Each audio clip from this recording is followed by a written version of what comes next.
everyone, we miss you guys. Hey, we can't wait to see you guys again. It seems like it's been a long time since we've seen you, which it has. Kim and I have done pretty well through some of this last month, 6 weeks worth of ordeal. This week's been especially hard. This is the anniversary of Kim's mother's passing away 10 years ago.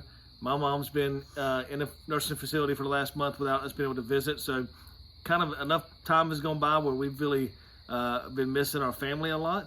And then we found out some news today around the schools and how they're not going to go back to schools. And for our daughter that's a senior, it's pretty impactful. We had a lot of emotions between me and Kim today just thinking about our senior year and our last couple of weeks. And I was sharing with Kim, like my last couple of weeks, I just felt like it was just all play, having fun with my friends, running through the halls, just being silly. We didn't care. We were done, right? We were checked out, just letting loose and having fun. And she'll never experience that. There's many other things Kim talked about she wouldn't experience. We have those pictures like you guys probably, of graduation day with friends and family and of the cap and gown and just hugging everybody afterwards and everybody throwing their hats and,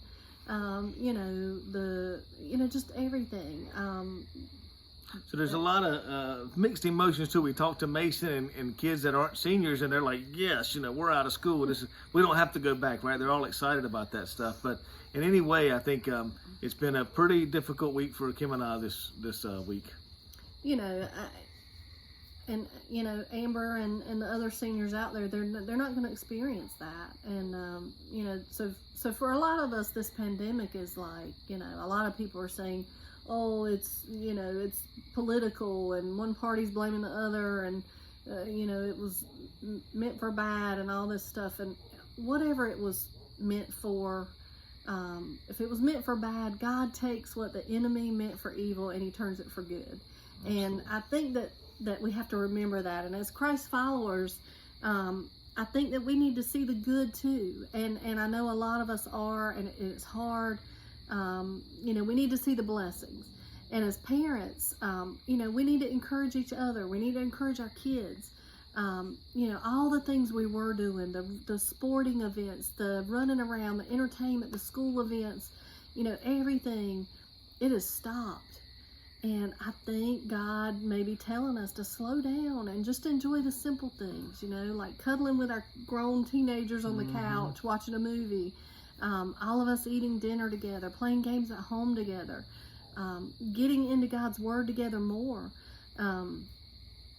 This pandemic is, unsettling to say the least, but it's hard on us, it's hard on our kids, it's hard on the loved ones we can't be with, but just be encouraged. One of my favorite verses is 2 Corinthians 12:9, and it talks about how God's grace is sufficient for us and how his power is made perfect in our weakness.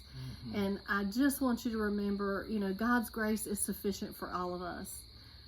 Absolutely. So we certainly have seen through our lives, like when we're weak, when we feel down, when we're in a place where we are just reaching out, God's always there. God always fills that void. And we hope that's what's going to happen for this world right now, that more people reach to God and for answers, for encouragement, and they spend some time seeking God. So here's the final thing we want to leave with you guys for this week, and somewhat of a thought and a challenge at the same time.